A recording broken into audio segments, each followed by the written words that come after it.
হরে কৃষ্ণ। আপনারা কি কখনো ভগবত ধাম বা চিন্ময় ধাম, ভগবত ধাম, গোলক ধাম, বৃন্দাবনের কথা শুনেছেন? আপনারা যদি না শুনে থাকেন তাহলে এটুকু মন দিয়ে শ্রবণ করুন। আমরা তো সব সময় শুধু পুণ্যের খোঁজ করে বেড়াই, কোন কাজটা করলে, কোন কর্মটা করলে পুণ্য হবে, তো সেইখানে আমরা ছুটে বেড়াই। তো আমরা পুণ্য করলে এটা আমাদের মনে রাখা উচিত, আমরা স্বর্গে যাব।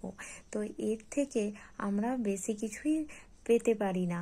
তো স্বর্গে গেলে কি হবে, আমরা পুণ্য যতটুকু আমরা করেছি ততটুকু সময় আমরা ওখানে থাকতে পারবো, অনেক কামনা বাসনা সুখ এইসব ভোগ করব।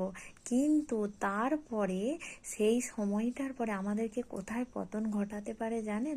কোথায় আমরা পতিত হই? এই আবার জড়জগতে, আবার এই জন্ম মৃত্যু জরা ব্যাধি, আবার এই চক্রে আমাদেরকে আবর্তিত হতে হয়। তাহলে আমাদের লাভটা কি?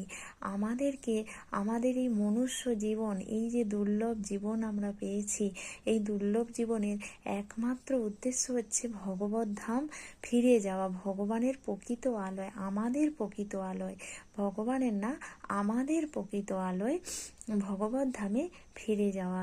তো সেখানে গেলে আমাদেরকে আর ফিরে আসতে হবে না এই জড় জগতে, এই দুঃখ কষ্টময় জগতে। হরে কৃষ্ণ।